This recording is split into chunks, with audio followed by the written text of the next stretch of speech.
So yesterday we were trying to understand data types, right? How to define your local data types in the program by using the types keyword. Then also how to define global data types in ABAP dictionary, S11 transaction. So we try to understand data elements, domains, right? And the advantages of referring your data objects to data elements compared to elementary data types. So is that part clear for everyone?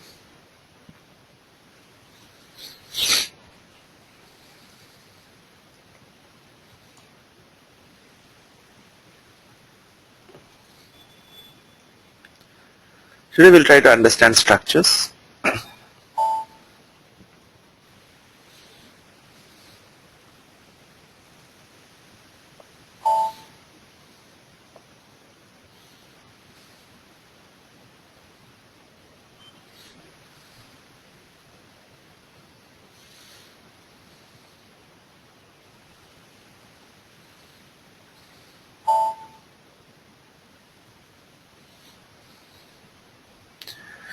So whatever data objects I've been using so far, those are individual memory locations.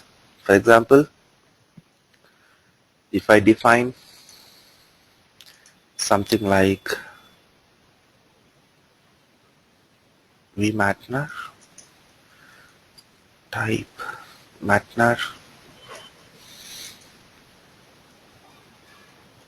I'm just using the standard names for these fields so that you get used to these names. So SPRAS is your language field and the data element is SPRAS, and MAKTX is the material description field.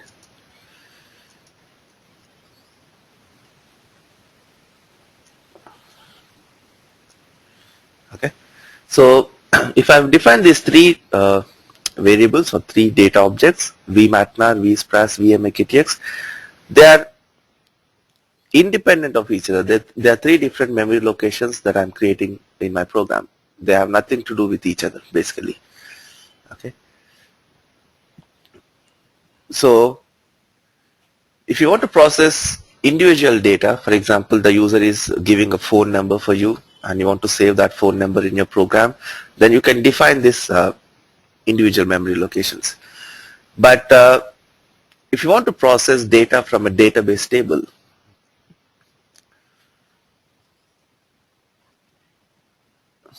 if I open this table where we store this material descriptions, MAKT is the database table where you can find the descriptions for your materials.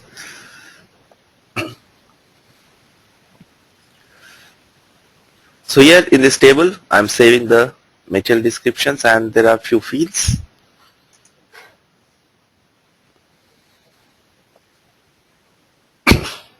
Here if you see,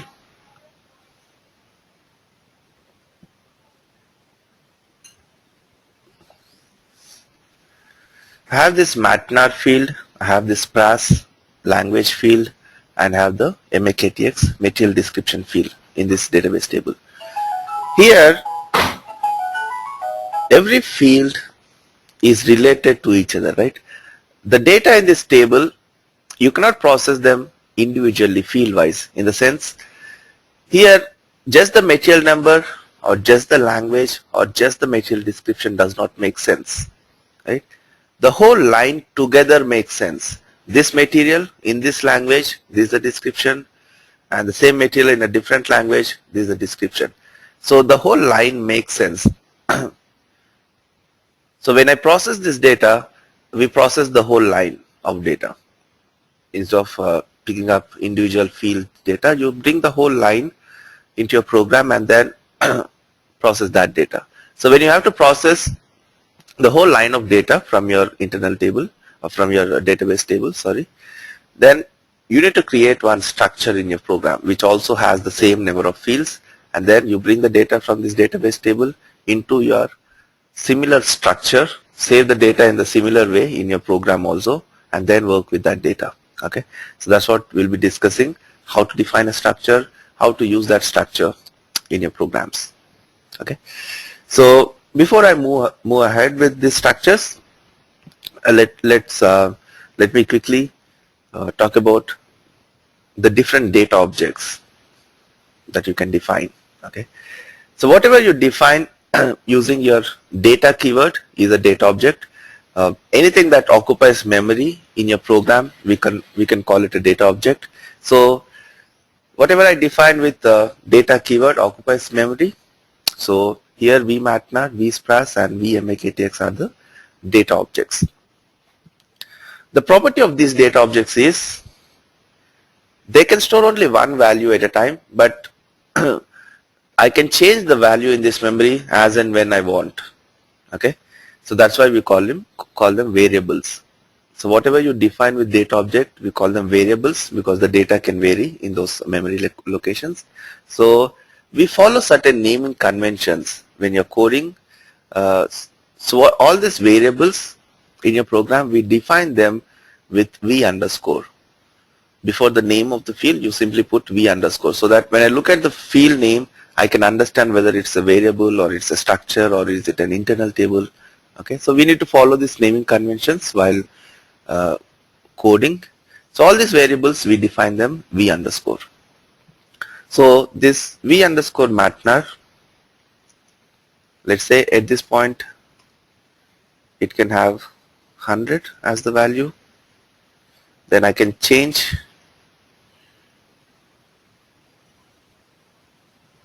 the value in this field as and when I want.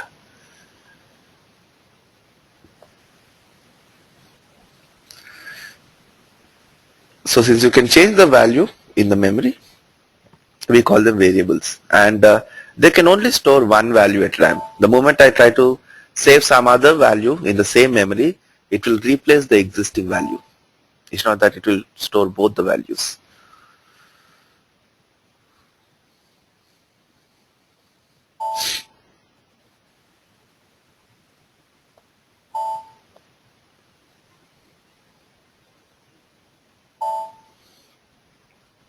Here if you see, I have this 100 as the value, then I'm making it 200, the same memory, so it has 200 now, then I have 300. Okay, so if your requirement is such that you want to have a memory and you want to change the value in that memory at different places in the program flow, then we define variables. We have something called constants. We define constants using this constants keyword. These are also data objects because they also occupy memory. And the naming convention for constants is c underscore. Okay, let's say c underscore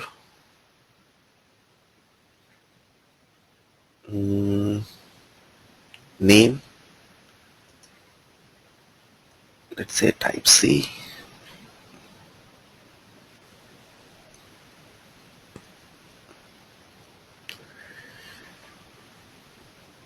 And you need to specify a value while you are defining. For variables, you can use this value addition to give it a default value, but that value can be changed later. And it's not mandatory that you use this value addition for your variables, whatever you define using the data keyword. But for constants, you need to say value and give some value. You need to assign it some value, and it's mandatory that you use this value addition while defining the constants. So as the name suggests, constants will always have the constant value. So when you're declaring this constant, you assign a value to that memory and you cannot change that value later in the program flow. Okay, if I here c underscore name is the constant. If I try to say c underscore name equals to something else, then it will give a syntax error, because you define this memory, you assign a value in that memory, and it remains that throughout your program flow. That value cannot be changed. So constants are also data objects because they occupy memory in the program, but unlike variables, you cannot change the value in a constant. It will always have a constant value. Okay. And the third type of data objects, the third type of memories that occupies memory in your program, the data objects that occupy memory, are literals. Anything that you keep in single quote is a literal. It occupies memory. So here, this Kiran is one literal, 100 is one literal, 200 is a literal. So anything that you give in a single quote occupies some memory, so we call it a literal. They are not defined memory locations. Okay, they simply occupy some memory in the program, but they are not defined. They don't have any name, so you cannot reuse these literals. Okay, for example, I have certain fields, different material numbers, type matnar p underscore matnar 3, type matnar. So if I have this different I've defined different data objects or different variables for the same material number, and I want to save the same information in all these variables. Then one way of doing it is either I can assign, for example, vmatnar equals to 100, vmatnar 1 equals to 100, and vmatnar 3 equals to 100.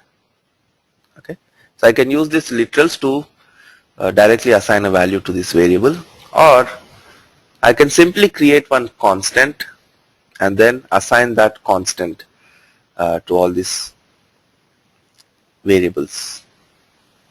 Okay, instead of literals, it's always recommended to use constants, because constants occupy memory, your literals also occupy memory, but the advantage of using constant is you can reuse it. Wherever you want to assign a value of this to any variable or anything, you can reuse it. Whereas with literals, they occupy memory and you cannot reuse them. So you are unnecessarily occupying more memory by repeating a literal. Okay. So these are the different data objects in your program. So whatever you define using data keyword are your variables. The data can change in these variables. Then you can also define constants in your program using constants keyword. So whatever you define using constants keyword also occupies memory. So they are data objects, but you assign a value to this constant and it remains that. You cannot change it later. And the other type is literals. Whatever you keep in single quote are your literals. So they just randomly occupy some memory in your program. They are not defined memory space. Okay. Any questions on this? What are variables, constants, and literals? So many companies have this policy. They don't recommend using these literals. So if you have to use these literals, they always say define a constant and use it. Okay. So when you create your programs also, instead of hard coding a value in single quotes, define a constant and use that constant. Okay. Is that clear? What are variables, constants, and literals? Lakshmi? Yeah, as you told that this literals occupy memory, okay. So this vmatnar has also occupied some memory. So we are having two memories allocated, but this 100, this literals is being stored in this particular memory of vmatnar. So how come two memories being allocated to it? This is occupying its own memory space. This is occupying its own memory space. What I'm trying to do here is I'm moving this value to this memory. So I'm moving a value from one memory to other memory. But there are two different Means memory space. both are okay. Okay, means 100 is stored in vmatnar, but also one memory is being allocated to this 100. Yeah. So here, if you, just a vague example, it doesn't take much difference here, but if you look at this, let's say this 100 value is occupying 1 byte of memory. Then here, this 1 byte of memory, right? and this is once I assign the value, vMatner will also have the same 100, so it will also occupy 1 byte of memory. So total 2 bytes. This is again 2 bytes of 4 bytes. Again, if I try to assign this, total 6 bytes, right? If I'm using literals, because each literal is occupying 1 byte. If I replace this with constant, let's say C underscore matnar. Here I'll define this constant. Type matnar value 100. So when I define this constant, it is occupying 1 byte of memory, right? Okay. So total 2 bytes. Then when I again reuse it, I'm not occupying any extra memory here, right? Simply this will occupy 1 byte. So total 3 bytes and 4 bytes. Okay. So instead of occupying 6 bytes of memory by using literals, I'm occupying only 4 bytes of memory now. So I've saved 2 bytes of memory by using a literal, just because I can reuse them. Got it. So that's why it's always recommended to use constants. To use constants. Literals. Correct. Because anyway both are same. Even a literal you cannot change it. It just occupies memory randomly. Constants also same. You cannot change the value and it occupies some memory. It's just that you can reuse a constant. Correct. Okay. Yeah, I got it. Thank you.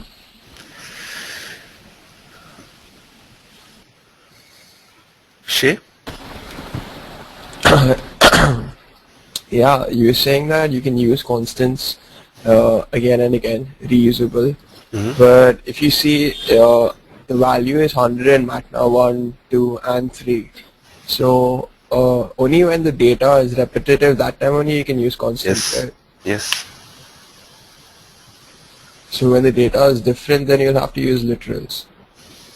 You don't need to use literal. Again, define that many constants.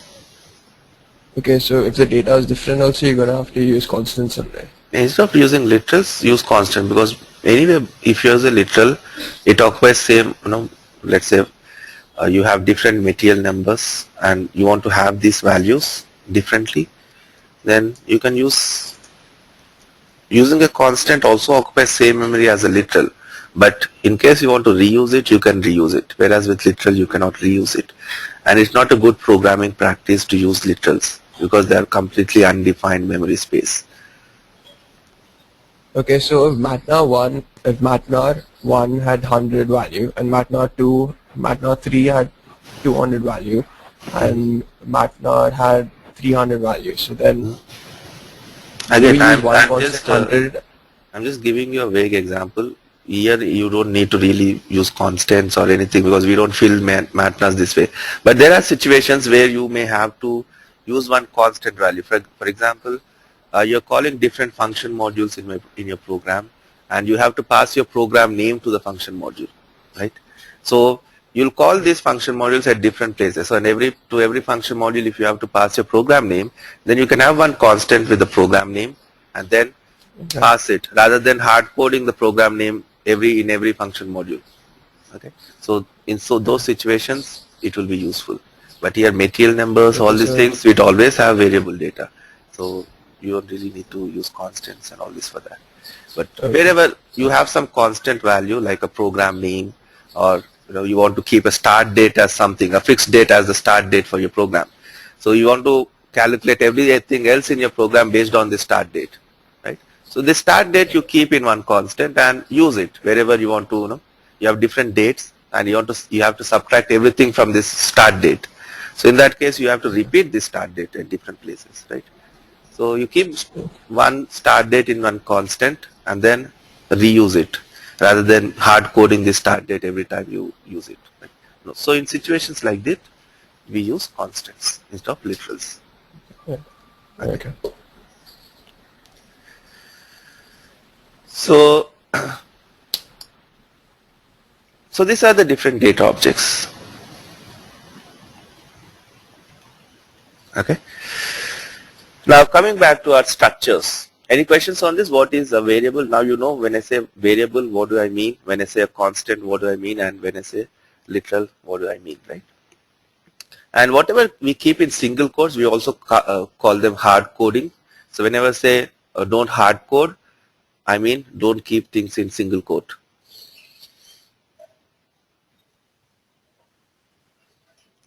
So coming back to the structures which we were discussing before this. Now I want to process data from this table MAKT, and here individual fields do not make sense, the whole line makes sense to me. So how do I process this whole line of data in my program? Right now vMatNR, vSPRAS, vMAKTX are individual memory locations. They have no relationship between each other. So if you want to group a certain fields together so that you can form a structure, then you need to do a declaration like this. You say data, begin of, give some name for your structure. Let's say WA, we call them work areas, these structures in the program. So WA underscore MAKT, and then I can say MATNR, type MATNR. So every statement is starting with data, it's just that I'm using a chain operator.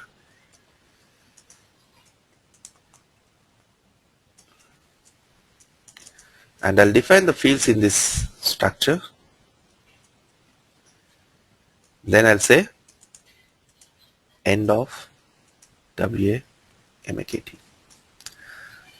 Now by saying begin of structure name and end of structure name, I am grouping these fields into this structure WA MAKT. Okay. Now MATNR, SPRAS and MAKTX are part of this WA MAKT structure. They are also data objects. Like your other data objects, they can only store one value at a time. Now what is the difference between this vMatNR and this MATNR in this WMAKT structure? The first difference is this is an individual memory, completely individual memory, whereas this MATNR belongs to this structure. Okay. And the second difference is how you access that memory. Okay. To access this memory, I'll say directly vMatNR. I can say vMatNR equals to 100, or I can say write vMatNR. So I can access that memory by giving a variable name. Okay. Whereas to access this memory MATNR of this structure, you need to give the structure name hyphen field name. So if I want to access this MATNR field of this structure WMAKT, I would do it something like, I'll say WMAKT, the structure name hyphen the field name. So this is how I would access that memory. Okay. Let's say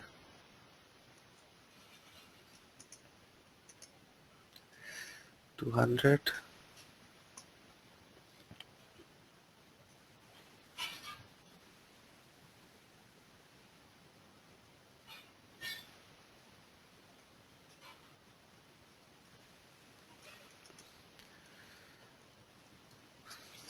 I'll show you in debug mode the structure, how it looks.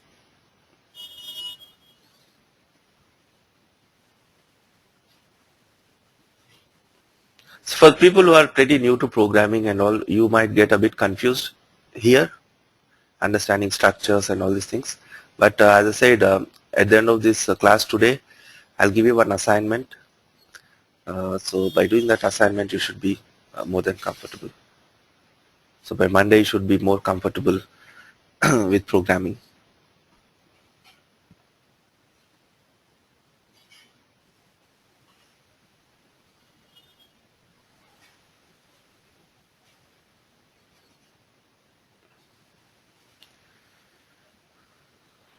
Prashant, you have a question? Hey Kiran, hey, yeah, sure. Okay, so you're defining this structure WA underscore MAKT, right? Mm-hmm. So you're trying to define each data element. But there will be some tables where you have like 200 kinds of fields. You can't keep on defining each and every element, right? Yeah, if you want to process certain fields in the table, then you need to list those fields individually. But if you want to process all the fields of the table, if you want to process the whole line, here right now, I want to process only these 3 fields data in this table. But this table also has other fields like Right, MATT right. and MATTX. So if I want to process the whole line, the complete all the fields data, then I don't need to define it individually. So this is taking time. You can say data WMAKT type Okay. and directly give reference to this database table MAKT. Then it will have all the fields of this MAKT table. Okay, so the entire memory will be allocated. Yeah. So Okay. you can refer your structure to these database tables also directly. So you can refer your data objects to data elements, as well as if you refer it to the database table, then your data object will also have all the fields of that database table automatically. So what is the best practice?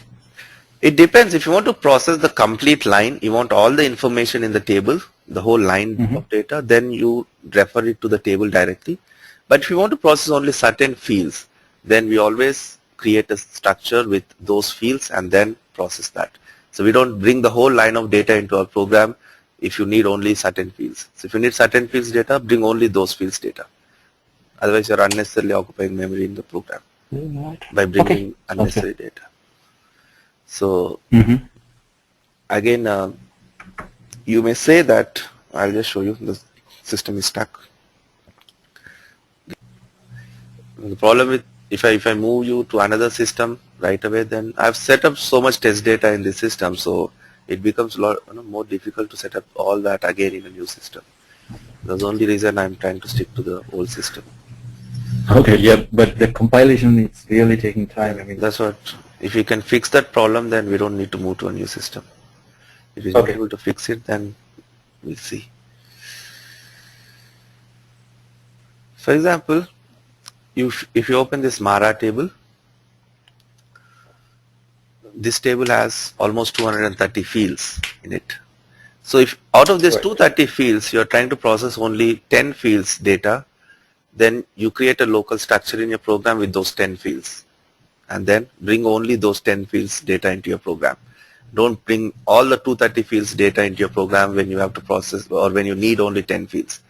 But if you want to process all the 230 fields, then you can directly refer your data object to this table. Okay. You say WMA array, type MA array, then that will have all the 230 fields. Then you can bring the whole line into your program and process that. Okay.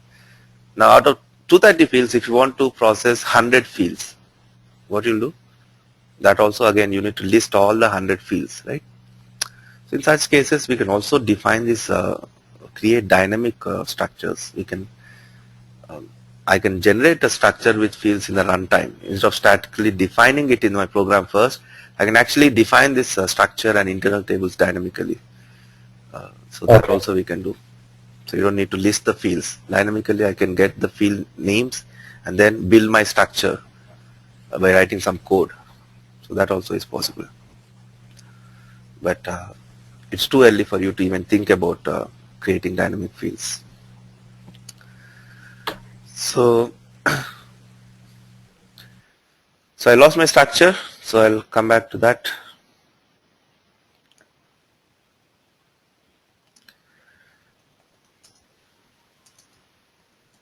Let's say WA underscore MAKT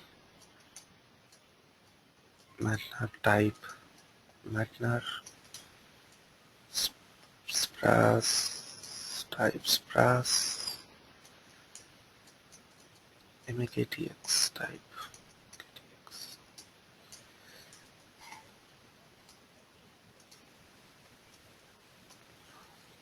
Now I was just talking about the difference between accessing this vMATLAB and the structure. So I'll quickly show you that.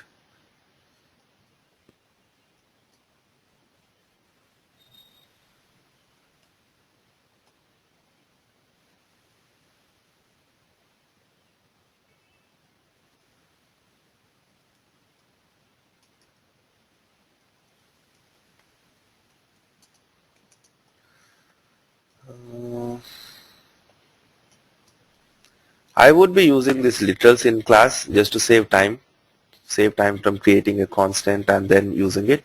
But when you create your programs, please use constants. Make a habit of using constants. Because tomorrow when you start working, companies are very specific about this.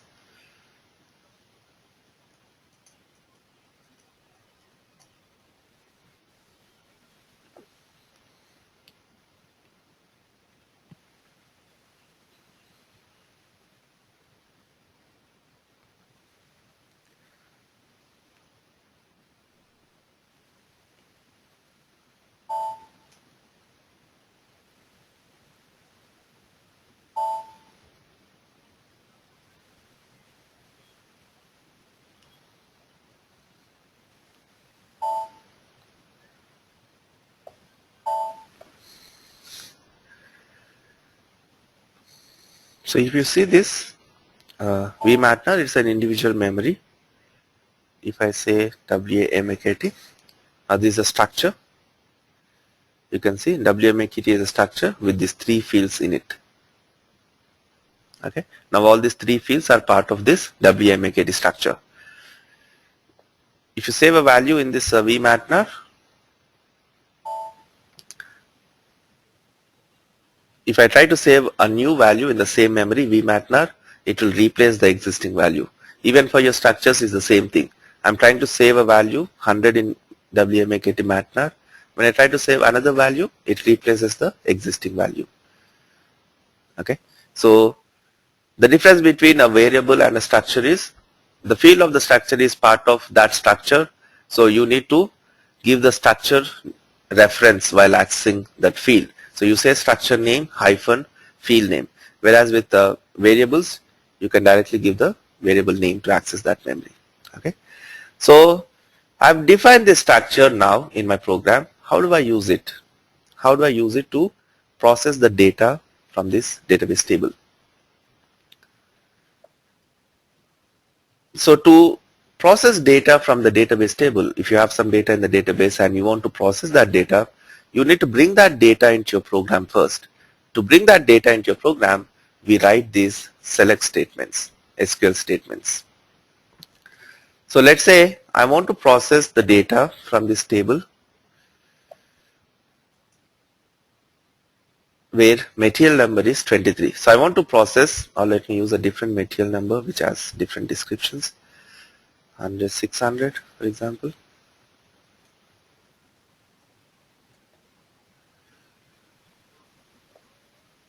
So here this material has descriptions in various languages and I want to process this data.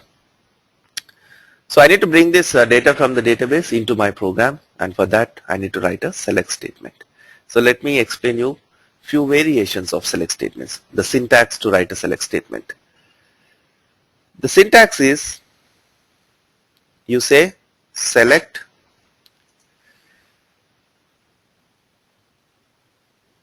if you want to process a single record from the database, you say select single. Okay, but if you want to process all the matching records, you don't need to say single. Okay, so let's process all the matching records. So I'll say select. If you want to process only certain fields data from the database, then list those fields separated by space. So I'll say select Matnar, Spras, MAKTX. So list these fields separated by space. From select these fields from where? From this, the table name here is MAKT, right? So I'll say from MAKT into where do you want to select this data? Into my structure WAMAKT, which I have defined, okay, with those 3 fields. So since I have these 3 fields in my structure, I'm selecting only these 3 fields from the database. So I say select the fields from MAKT into my structure WAMAKT and write your where condition. Where, what do you want to compare while selecting? I want to compare this Matnar field with this value. So wherever the material number field is having this 100, 600 as the value, I want to process all those records. So I'll say where matnar of this table, database table, is equal to this value. Okay, and you say n select. Now there are more than one record matching my where condition, right? There are almost 13 records in the table where material number is 100, 600. But my program memory into which I am selecting this data can only store one value at a time. So I cannot bring all these 13 records at once into my program, because my program memory to which I am saving this information can store or cannot store more than one record at a time. Right? So that's why by writing the select and select, I'm actually looping through this database table, and in every loop I'm getting one record into my program. Okay, and let's say between the select and select, I'll use the write statement. I can say write WAMAKT matnar spras MAKTX. Now let's see this in debug mode, what happens.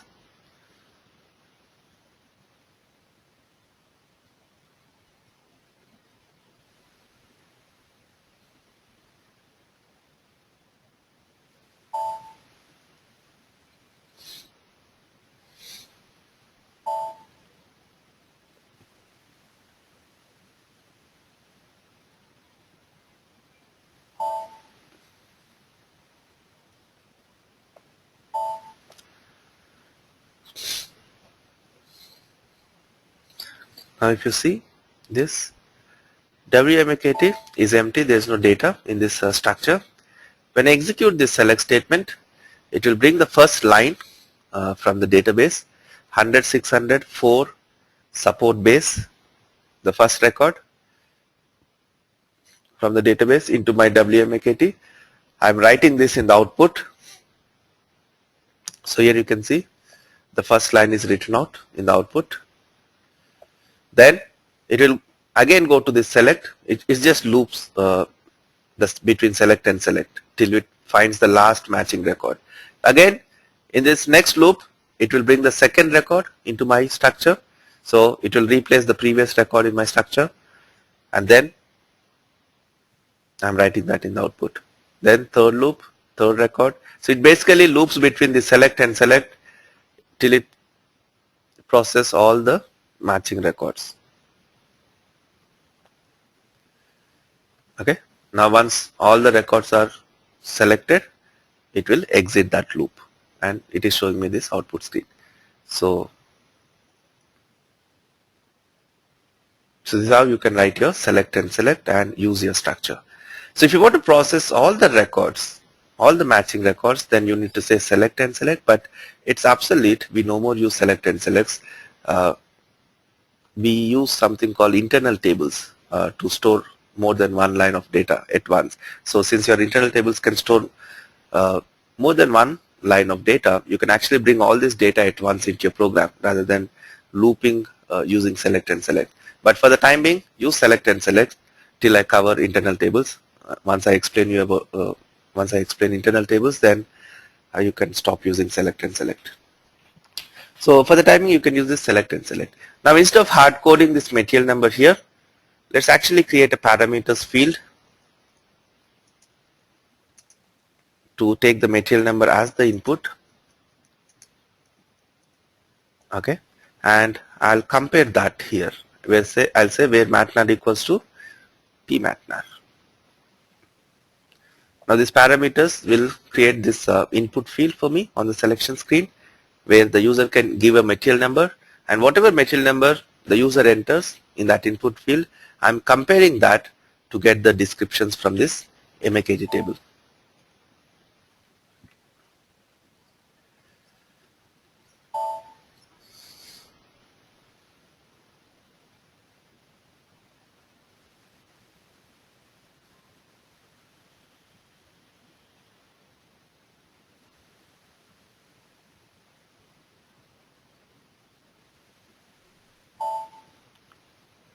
Now if you see, I'll get this field. Here I'll input 100, 600.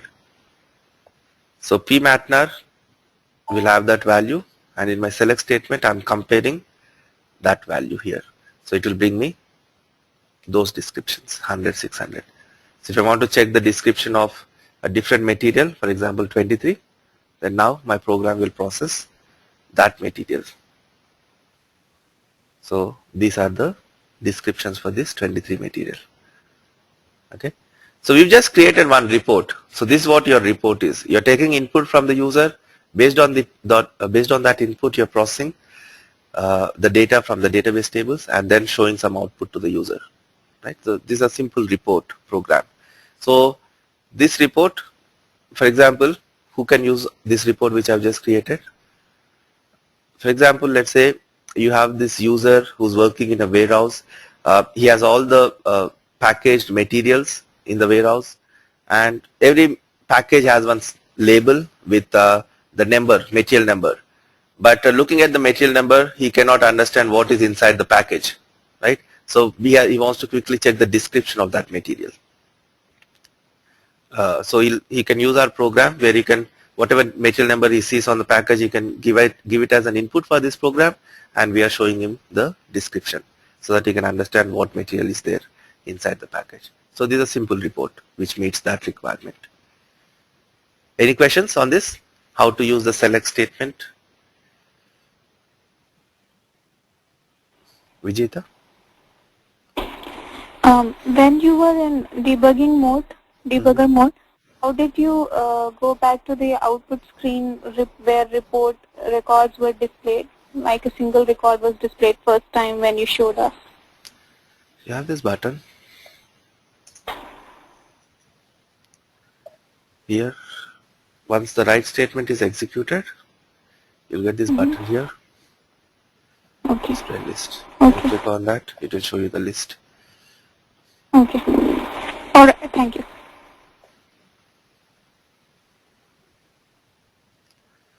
Shay?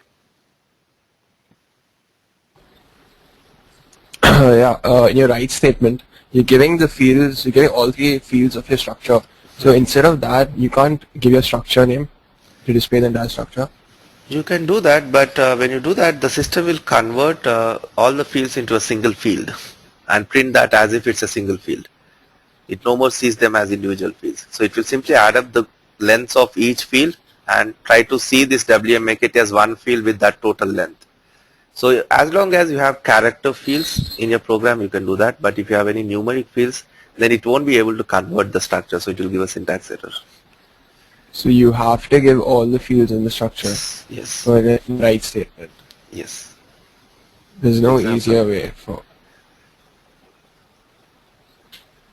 In fact, there's an easier way to show the output. We don't need to use write statements.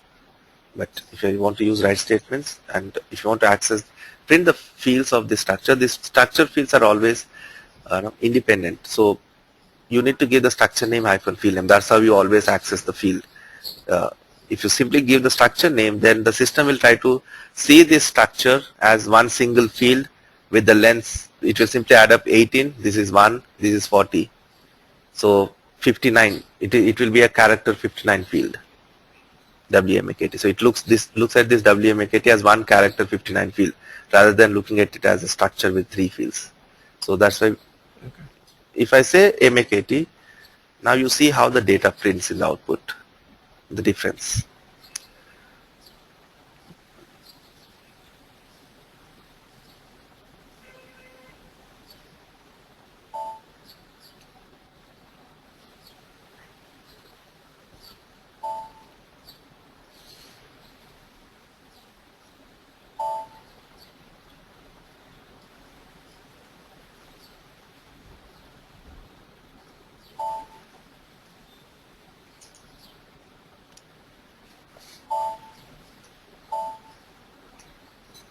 Here if you see,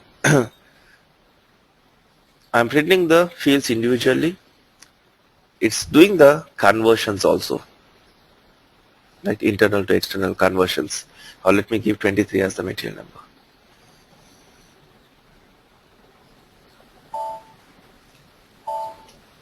Here if you see, it has suppressed the leading zeros while printing when I'm listing them individually.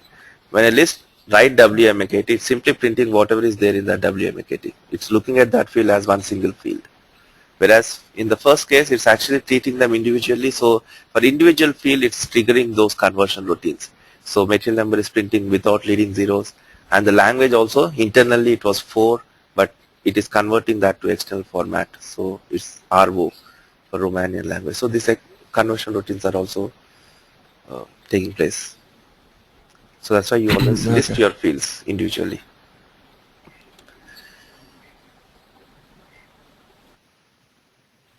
Karunakar? Hi, yeah. Is that right syntax? Is slash is there? Slash is for new line. If I don't use slash, then it will print one after the other. Instead of printing every record in a new line, it just prints one after the other. Oh, it prints one after. Oh, okay. And okay, yeah, I understood what you mean. And so if I use this structure, so then initially data, vMatner, type Matner, those are not required, right now? Not required. I just created them to compare. Okay, okay.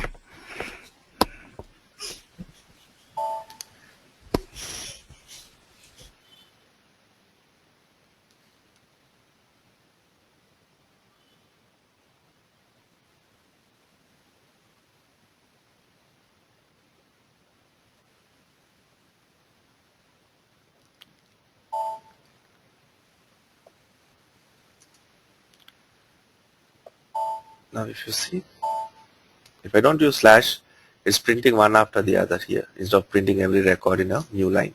So if you use slash, it prints every record in a new line. Okay. Now we don't need this, so I'll remove this. I'll comment it. So this is how you process individual fields from the database.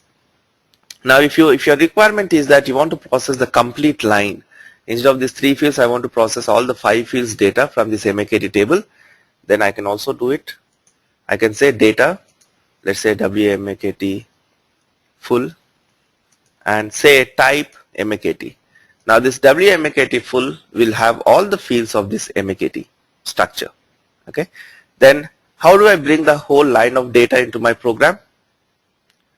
The same select, I can say select. Instead of listing the fields, now I want to process the complete line of the database table.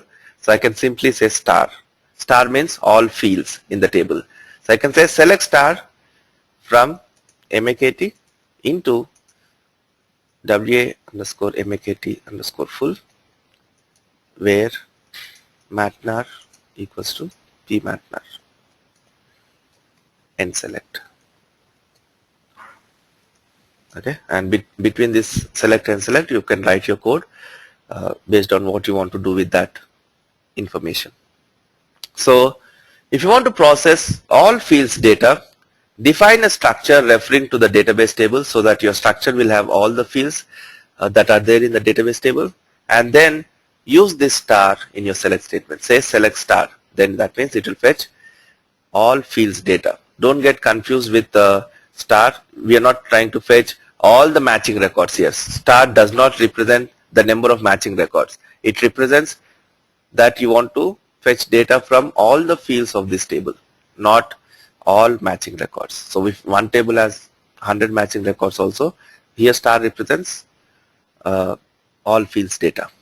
Okay. So if you want to process certain fields, say select and list those fields and bring them to a structure which has the fields in the same order as in the database. And if you want to process all fields data, then define a structure referring to this database table and use this star to bring the whole line of data. Vijita, Karunakar, if you are done with your question, please lower your hand. So this is how you process. So this select and select will process all the records. If you want to process a single record, what do? I don't want to process all the matching records. I want to process the first matching record. In a situation where you just want to compare whether a particular material number exists in the table or not. You just want to validate. So you want to validate whether the user has given you the correct material number. For that you need to write one select to just to check whether this material number exists. In that case, you don't need to bring all the materials, right? Even if one material exists, one entry exists with that material, that's fine, right? So in such cases, you can use this select single. I can say select single. Again, if you want to process certain fields, you list them like this. And since I'm fetching only a single record, by saying select single, I don't need to say end select here. So when you fetch data to your work areas or the structures, you either need to say select single to tell the system that you're fetching a single record, or say select end select to tell the system that process all the matching records. So if you want to fetch a single record, simply add this single addition.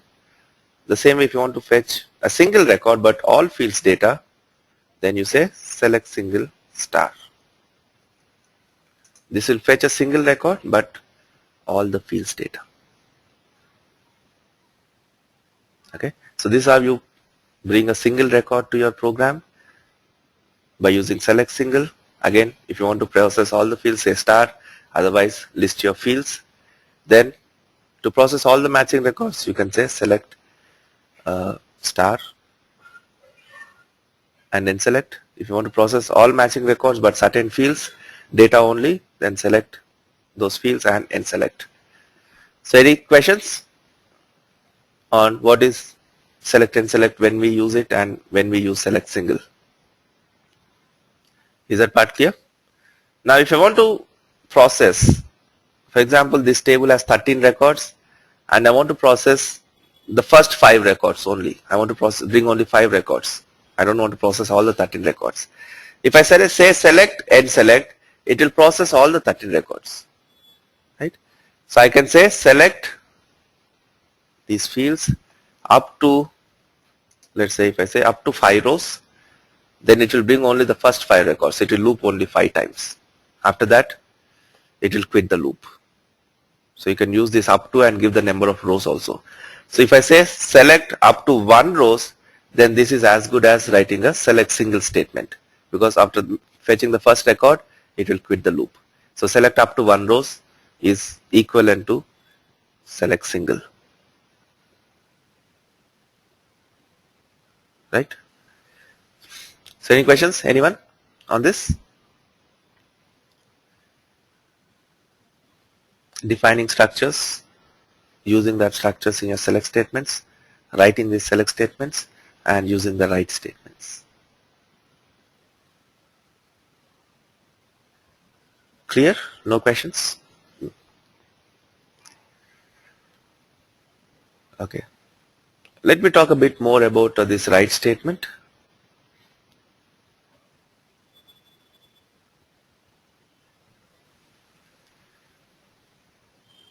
Shay, you have a question? Can you use operators like and or in the select statement? Yes, you can say. If you want to restrict your selection further, you can say and list the other criteria. Okay.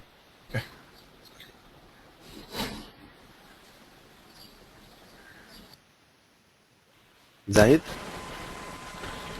Yeah, hi. When you process the data and store in your local in your structure, which is WA Mac full in the WA Mac full, in what level that memory will be clear, and plus can we have select statement in that local structure?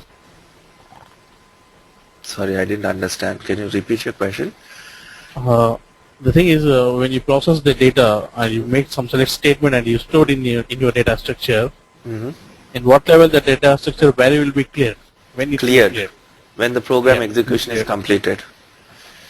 Once the program execution is over, all the memory gets cleared off.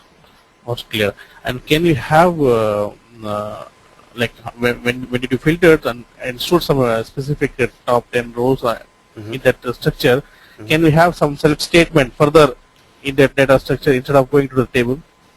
You don't need to write a select. We always write to database table. If you want to access the data in the structure, you can directly access it. So here I'm trying to access the data in the structure. So you don't need to write a select to this structure. It can only store one record, one value at a time. So you can directly access that record. Okay. Thank you. Your structure, even though if I say select up to 10 rows, it is not storing all the 10 rows at once. It's only storing one record at a time. Right? So that's why within this select and select loop, I'm printing it out so that before the value gets replaced, I'm printing in the output. Then I'm selecting the new value. Then I'm printing the new value in the output, because the structure can store only one record. One record. Okay. Okay. Thank you. So let me talk a bit more about this write statements. There is an article also on the write statements. I think it's a classical list where you can see all the additions that you can use with your write statements. So if you want to print, let me give that as assignment. I'll just show you. If you want to print this field value at a certain column position in the output, then you can also do that.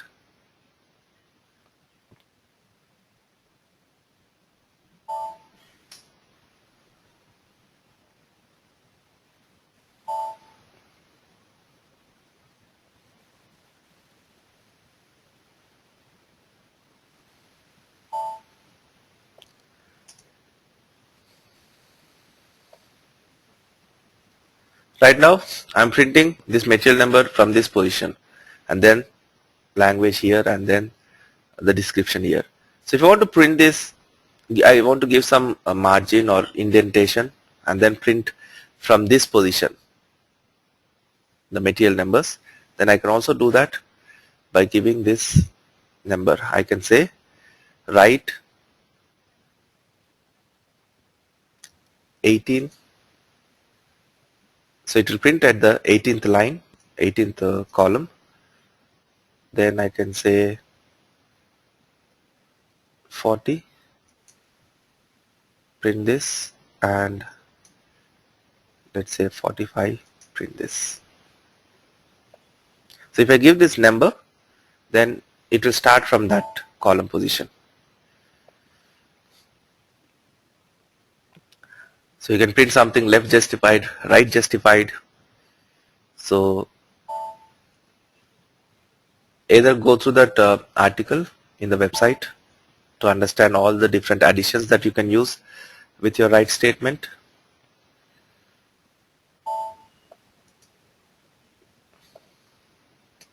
Now if you see, instead of printing from the beginning, it's actually printing from the 18th position or 18th line. Okay, so you can adjust where exactly in the output this particular value should print. So the reason I'm explaining this is it will be useful for you in your next assignment. So either go through that article or simply press F1 on this write statement.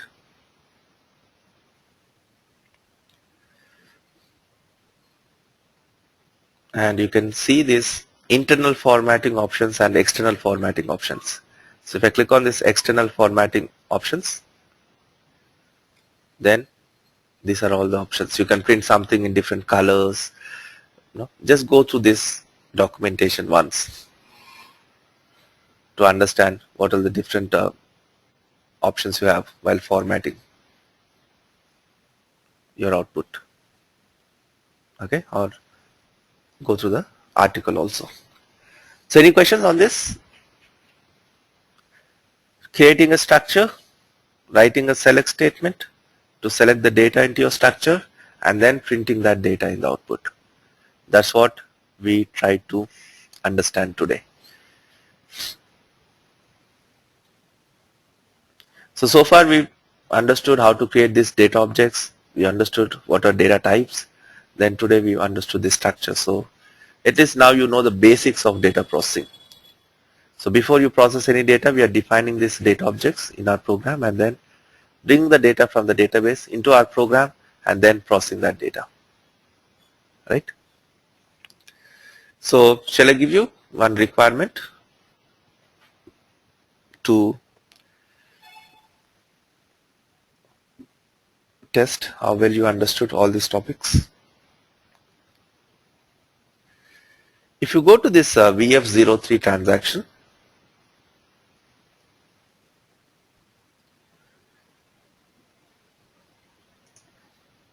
and give some document number. So use this document number as an example, 9003140. If you give this document number, it has different item details in the document. This is a billing document, an invoice. In invoice, you have some header information, right? When you go and buy something, that shopkeeper will give you an invoice.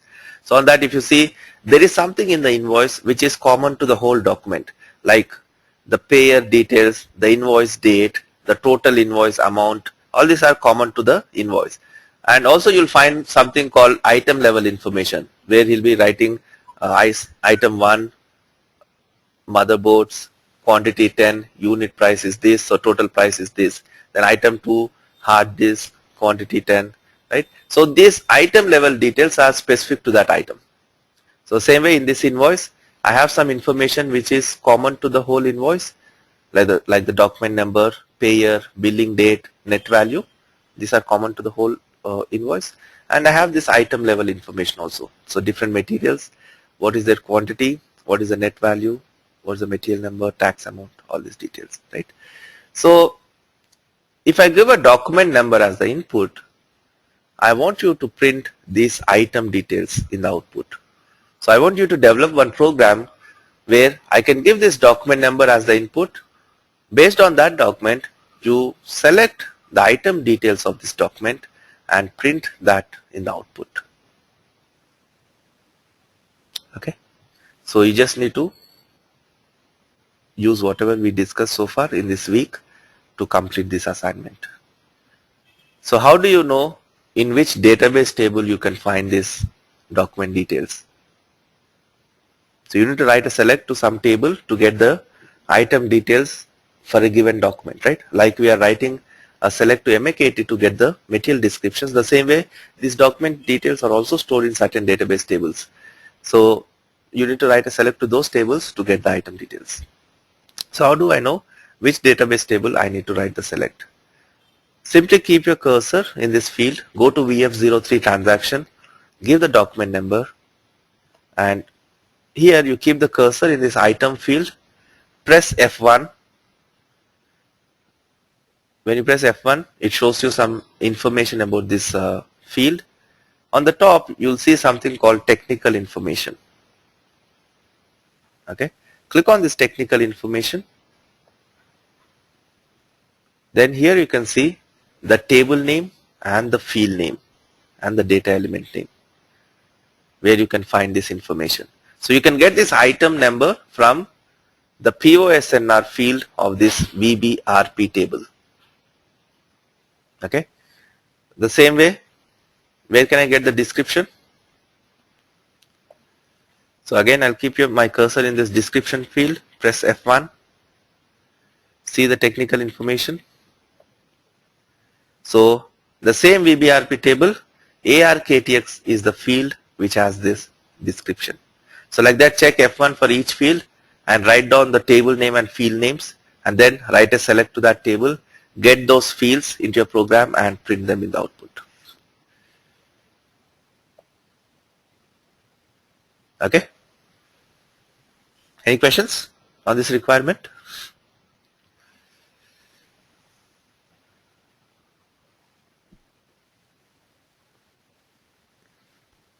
Karnakar? Hi Kiran. Yeah. So item details in the sense like all the items what we are seeing on the screen. Yeah. Is it like all the 9 description, bill items. quantity, and all the details, or? Yeah. All the 9 items you should print. Okay. All the information. Yeah. Okay. In Okay. each. So whatever we are seeing on the screen, right? Yeah. So you need to print the item number, description, bill quantity, unit of measure, net value, material number, and tax amount. And I Okay. also want the column headings. So first print the column headings, and under that you print the item details. Okay. Okay. Thank you. Okay. So all these fields are available in one single database table. VBRP. So that makes this requirement very simple. You just need to write one select statement to this table, bring that data and print it, right? So let me complicate this a bit. Here you see this unit of measure, PC, right? What do you understand by PC? So when you print this output for your report, I see the same output, right? I'll see the item number 1, description, bill quantity, unit of measure. And unit of measure you're printing PC, because in this VBRP table it's saved as PC. So you'll be printing the same. But what do you understand by PC? Can I make out what is this unit of measure? No, right? So if you go to this table, T006A, here I can give the language in which I want to see the description. So English is the language, and if I give PC here, then it shows me the description of this. So PC means it's pieces. So what I want you to do is, whatever unit of measure you're printing here in the output, for that unit of measure, get its description from this T006A, pass that unit of measure to this table T006A, get its description and print that description. So instead of printing pieces, PC, print pieces in the output. Okay? Any questions on this?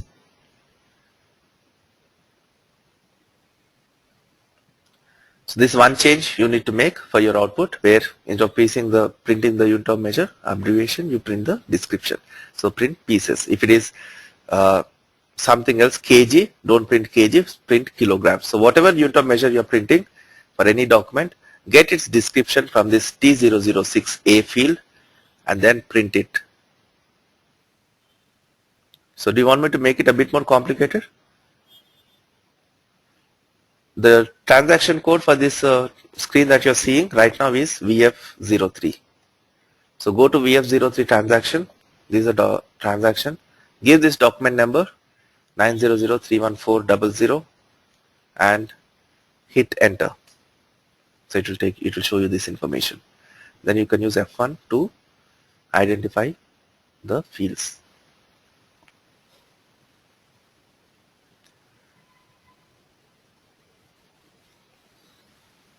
Any questions, anyone? You want me to complicate this or work on this initially? Let's get started with something.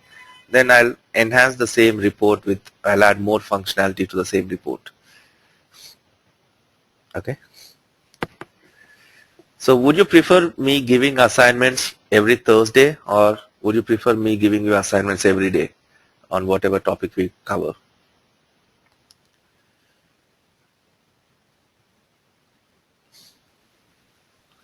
Okay.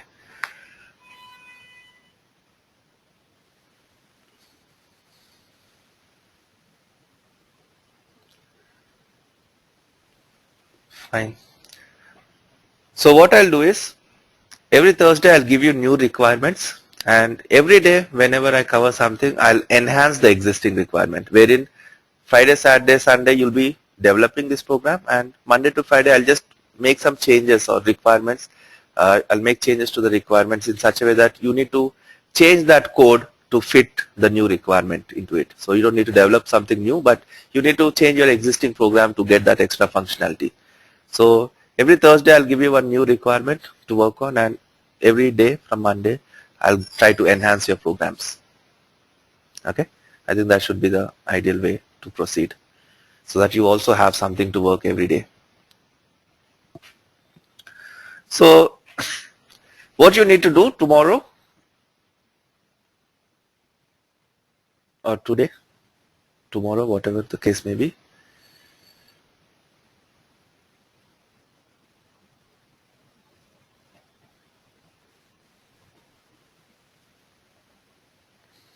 this e-learning module would be activated for you either today or tomorrow. So when you log into the website, you'll see this E-learning is not activated for me also. So you'll have one link here, e-learning module. Here you can see e-learning module. So you'll also see this link. I'll activate it for you either today or tomorrow. Go to this link and you can expand. I've just added few articles in the series. So click on the start button. Go through these articles one after the other. Read. Okay, read these articles. And then click on this next to go to the next article. So read this. So like that, complete all the articles.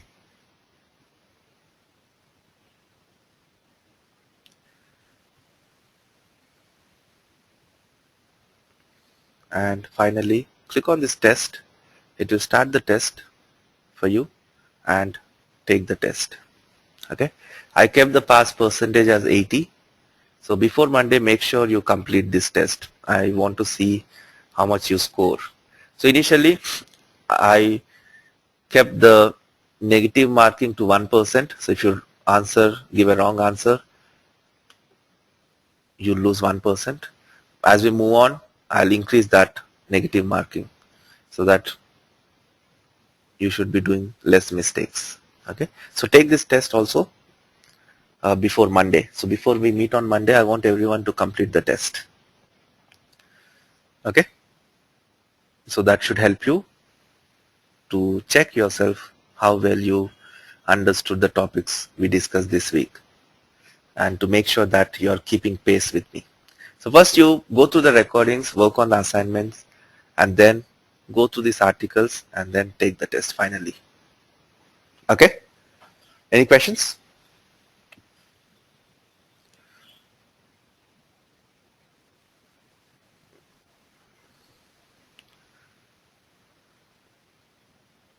Check. Yeah, Kiran. So is it possible to download the recordings? No, you need to watch them online. Oh, is it? Okay, thank you. Shay?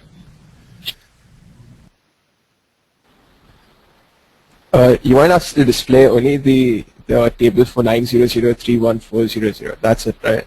No, just give a input field, parameter field. So whatever document number I input, for that document you print me its item details.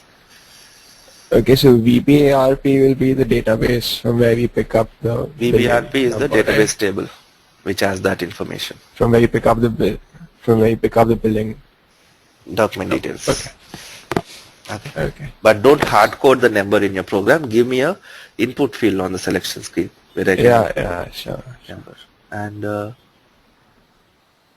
print the item details. Make sure you print the column headings and also that unit of measure that you print its description. Okay.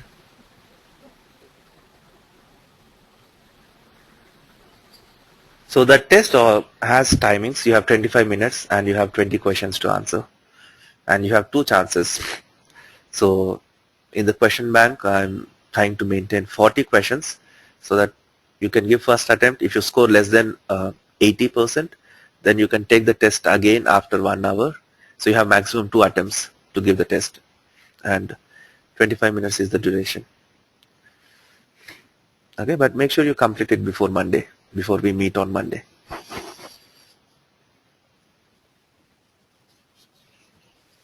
And I have this multiple response type of questions where you have check boxes.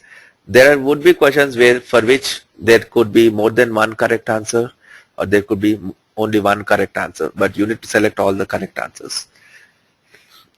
Okay. So instead of giving multiple choice and making it obvious that there's only one correct answer, I'm giving multiple response questions so that you need to be very sure whether there's only one correct answer or more than one correct answer. Fine, then I'll stop the recording here for today.